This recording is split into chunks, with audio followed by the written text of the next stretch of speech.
जय राम रमा रमनम समनम वैताप भयाकुल पाहि जनम। अवधेश सुरेश रमेश विभो शरणागत मागत पाहि प्रभो। ऐसे भगवान श्री रामचंद्र जी जब वन विचरण करते थे और जब केवट के पास गए और केवट ने भगवान श्री रामचंद्र जी को अपनी नाव में बिठाया और केवट ने भगवान श्री रामचंद्र जी से कहा क्या, अगर मांगना है तो प्रभु के पास क्या मांगना है, वो केवट से सीखना चाहिए। जब भगवान को बिठाया और केवट ने भगवान श्री रामचंद्र जी को कहा, क्या कहा, भगवान को विनंती की। केवट ने कहा रघुराई से, केवट ने कहा रघुराई से, उतराई न लूंगा हे भगवन, उतराई न लूंगा हे भगवन।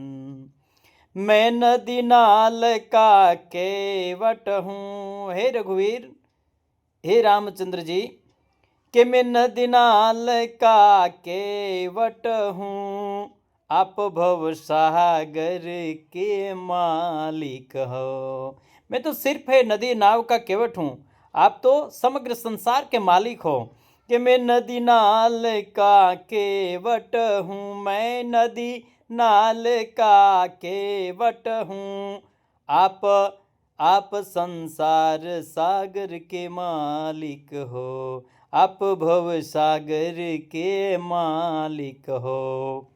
मैं यहाँ वहाँ पार लगाता हूँ, हे भगवान, मैं इस जगह से उस जगह पर पार लगाता हूँ, मैं उस दरिया से इस समुद्र, इस किनारे से वो किनारे तक पार लगाता हूँ। आप तो संसार समुद्र के पार लगाते हो, तभी कि मैं यहाँ वहाँ पार लगाता हूँ, मैं यहाँ वहाँ पार लगाता हूँ, तुम वहाँ वहाँ पार लगा देना, तुम वहाँ वहाँ पार लगा देना। हे प्रभु, आप मेरे पास आया है तो मैं तो यहाँ वहाँ पार लगा देता हूँ आपको, लेकिन जब मैं आपके पास आऊँ ना, तब आप मुझे वहाँ पार लगा देना। कि मैं यहाँ वहाँ पार लगाता हूँ, तुम वहाँ वहाँ पार लगा देना। केवट ने कहा रघुराई से, मैं उतराई न लूँगा है भगवन। भगवान के पास मांगना है तो क्या मांगना, वो तो हमें केवट ही बताता है। जय श्री राम। आप सबका जोगी।